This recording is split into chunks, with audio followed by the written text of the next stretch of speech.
Ô, seu lindo! E aí, paz te seja multiplicada, mais que um prazer, uma honra. Vamos dar continuidade aqui no capítulo 5 da primeira epístola do apóstolo João, apóstolo amado, né? Versículo 1. Todo aquele que crê que Jesus Cristo é nascido de Deus, e todo aquele que ama ao que gerou, também ama ao que dele é nascido. Ou seja, só para você entender isso aqui, você se casa com a mulher e é a mulher da sua vida. Ou você se casa com um homem, é o homem da sua vida. E desse amor gera-se um fruto, um filho, um rebento, uma criança. Tanto quem gerou quanto quem foi gerado. Melhor dizendo, tanto a mãe quanto o filho serão amados pelo Pai. E se há algum parente, algum amigo, alguém próximo que ame a mãe, também amará o filho. Agora, se você diz que ama Deus e detesta Jesus, tem ojeriza de Jesus, que foi gerado por Deus, lamento, você está enganado. Versículo 3. Porque este é o amor de Deus, que guardemos os seus mandamentos, e os seus mandamentos não são pesados. Para você que está aí, decepcionado com a religião, com o fardo que a religião colocou sobre você, você já leu isso aqui? Você aí que tem mais de 20 anos de crente, que é teólogo, deixa eu te perguntar uma coisa. Você sabe disso, que os mandamentos de Deus não são pesados?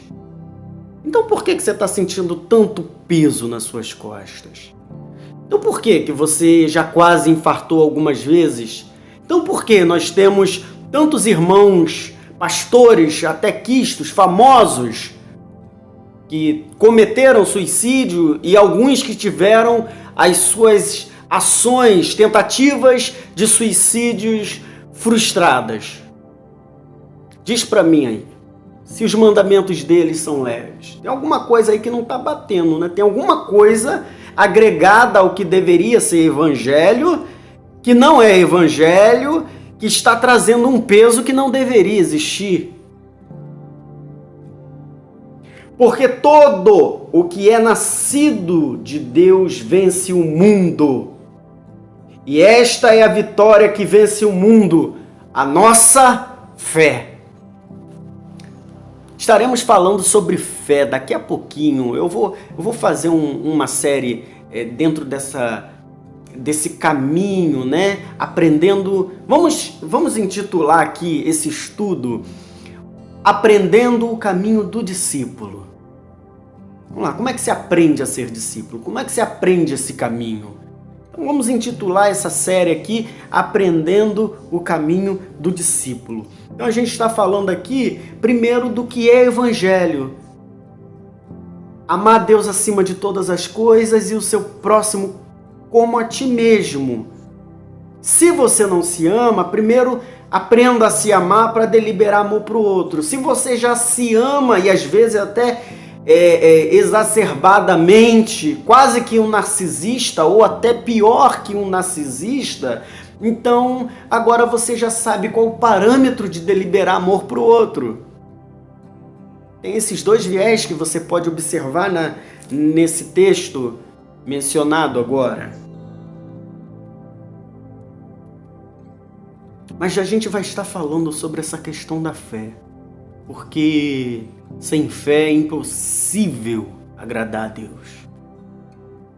Mas dando continuidade aqui ao nosso entendimento prioritário, né? Que é entender o que é evangelho, entender essa mensagem que Jesus disse: ide por todo mundo e pregai o evangelho a toda criatura. Então primeiro eu vou te ensinar, e aprenderemos muitas coisas juntos também, o que é evangelho. Ok?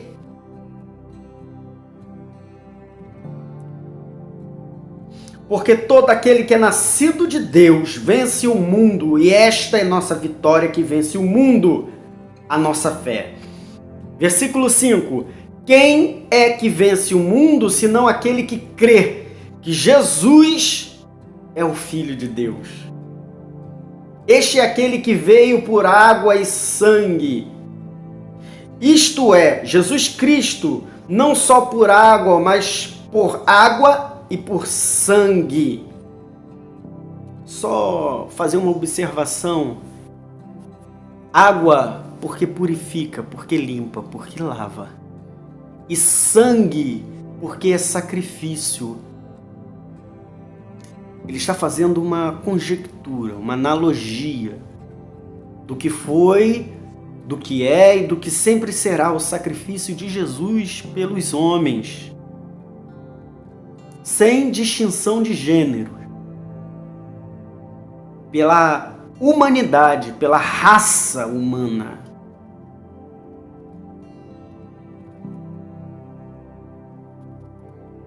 Teremos oportunidade também de falar sobre esse assunto aqui de maneira mais intrínseca, tá? Mas é só uma observação. Continuando no versículo 6. E o Espírito é o que testifica, o Espírito Santo, porque o Espírito Santo é a verdade. Porque 3 são os que testificam no céu: o Pai, a Palavra, que é o Filho, que é o Haja, que é Jesus, e o Espírito Santo, que hoje é o que tramita entre os homens, é o que convence do pecado, da morte e do juízo. Esses 3 são um, ou seja, são 3 e são um. São 3, mas que se dividem em personalidade. Não que tenha multiplicidade de personalidade, mas para você entender, a atuação dele se divide diferentemente em várias camadas, mas independente da camada que ele esteja atuando, se como Pai, se como Filho, se como Espírito Santo, ele é um só, e as suas atuações, as suas intenções, os seus caminhos, tudo neles está em concordância. Ou melhor, tudo nele. Embora 3, são um. Ou melhor, embora sejam 3, é apenas um. E a gente vai poder falar disso também mais para frente, com um pouco mais de profundidade. Versículo 8. E 3 são os que testificam na terra: o Espírito, a água e o sangue.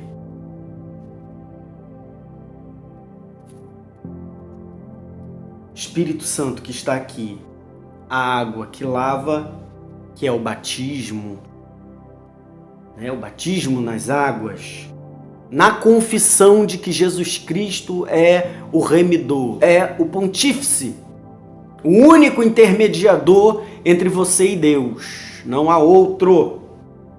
A água e o sangue, no entendimento do sacrifício dele na cruz do Calvário. Morreu e ao terceiro dia ressuscitou, para fazer cumprir esse sacrifício e te dar gratuitamente o evangelho de salvação. Estes 3 concordam num. Continuando no versículo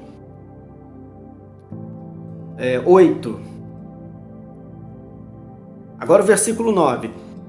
Se recebemos o testemunho dos homens, o testemunho de Deus é maior, porque o testemunho de Deus é este, que de seu Filho testificou. Quem crê no Filho de Deus em si mesmo tem o testemunho. Quem em Deus não crer, mentiroso o fez, porque não creu no testemunho que Deus de seu Filho deu. Então você aí que não crer em Deus, isso vai muito além de ser ateu de ser agnóstico, sabe, de estar enfincado, encunhado em alguma filosofia medieval. Está muito além disso. O espectro é muito mais amplo do que o que seria um território finito para esse entendimento. Às vezes, muitos dos que estão com essa palavra na mão, vivendo a religião anos e anos e anos, voltados para estudo, naquela competência de cumprir agendas, mas não confessam Jesus, não acreditam em Deus. Haja visto que as palavras são uma e as obras outras. Não concordam, não confere, não bate.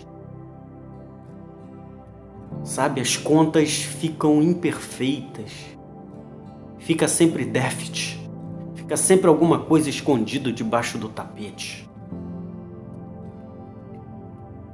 Quem crê no Filho de Deus em si mesmo tem o testemunho. Versículo 10.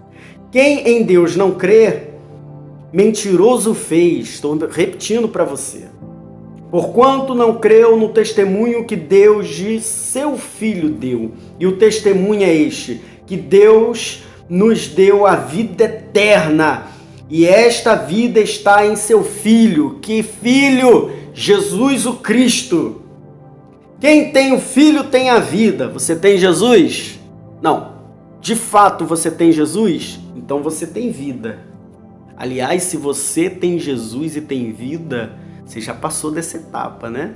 Você só está aqui para produzir fé. É só uma continuação, uma lapidação, uma manutenção.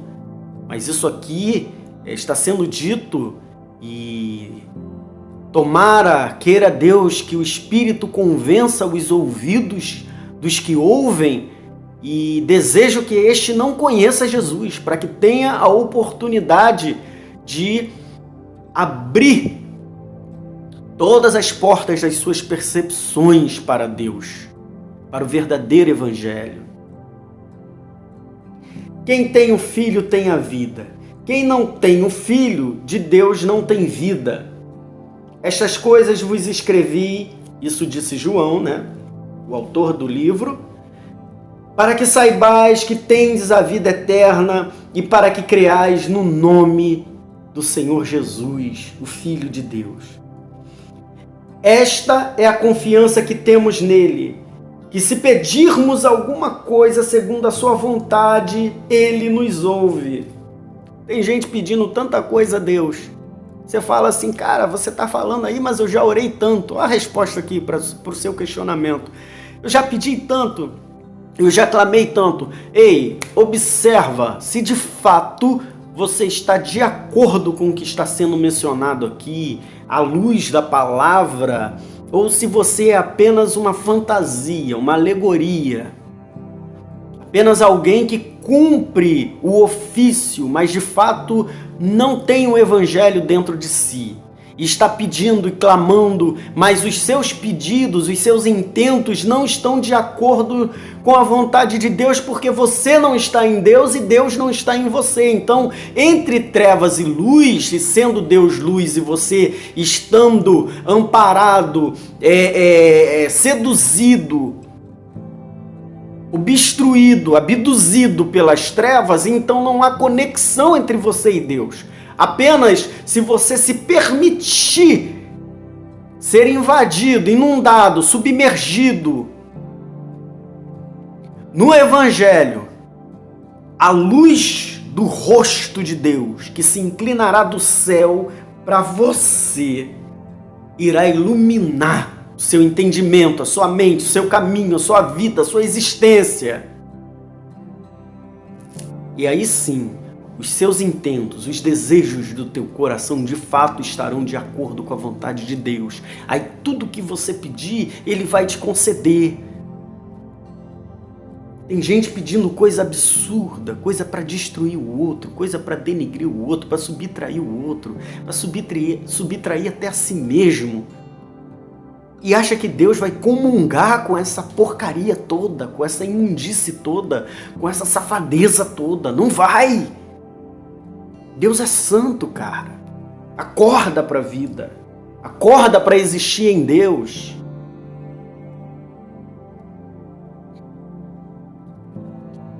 E se sabemos que nos ouve em tudo o que pedimos, sabemos que alcançamos as petições que lhe fizemos. Se alguém vir seu irmão pecar, que não é para a morte, orará e Deus dará a vida a ele, ou aqueles que não pecaram para a morte. Há pecados para a morte, e por esses não digo que ore. Há pecados que é para a morte, hein? Cuidado com o que você anda pecando, hein? Porque não tem oração que vai te livrar disso. Pecado gera morte. Às vezes morte espiritual e às vezes morte física, orgânica. De fato, deixa de existir nessa carne e passa para um plano espiritual, e para este plano espiritual e eterno, quântico e tão concreto e veemente, real como é este plano horizontal aqui, passa para o lado de lá sem salvação. E aí, meu amigo, depois que vai, não tem como voltar. Você ainda está encarnado. Você ainda está nessa carne que você está com nojo, que você está querendo destruir, que você já não aguenta mais, que você muitas das vezes não tem aceitação própria. Enquanto você está aqui, ó, ainda dá tempo de arrependimento, de voltar. Depois que desce, segue-se o juízo.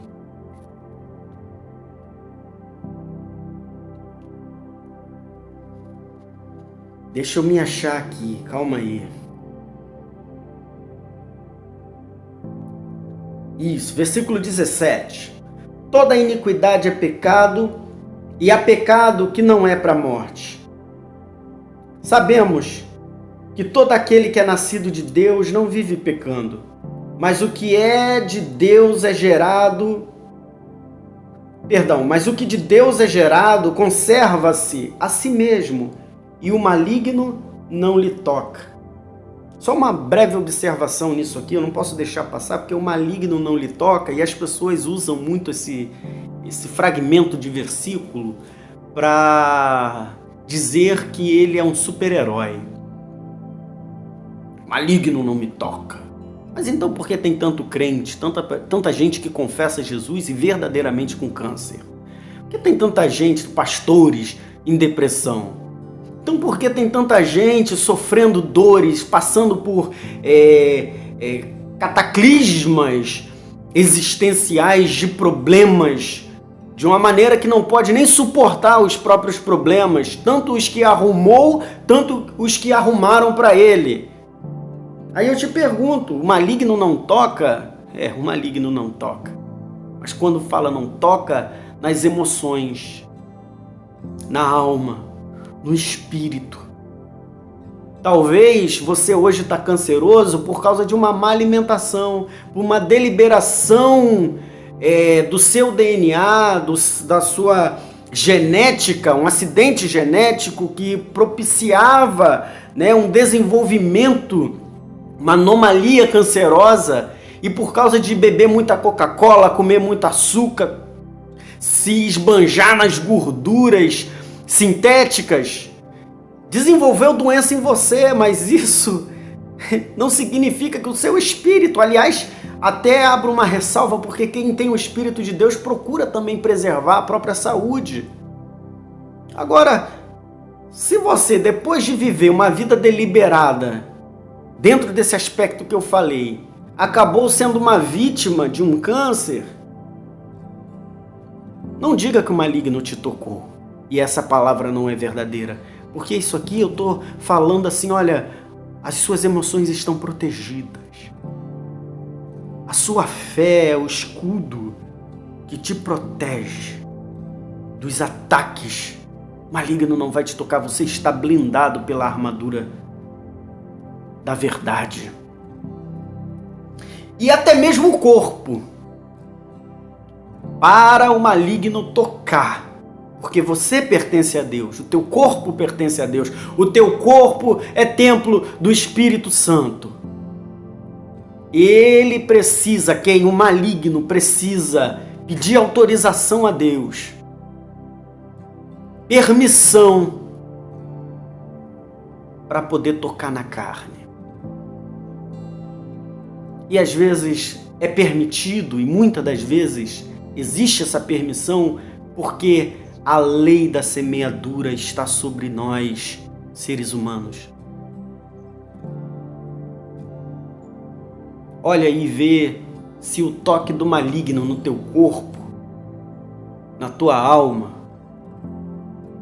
ou quem sabe nas subdivisões deste caminho, corpo, alma e espírito, olha aí para ver aonde você legalizou o mal através das suas atitudes para ser tocado.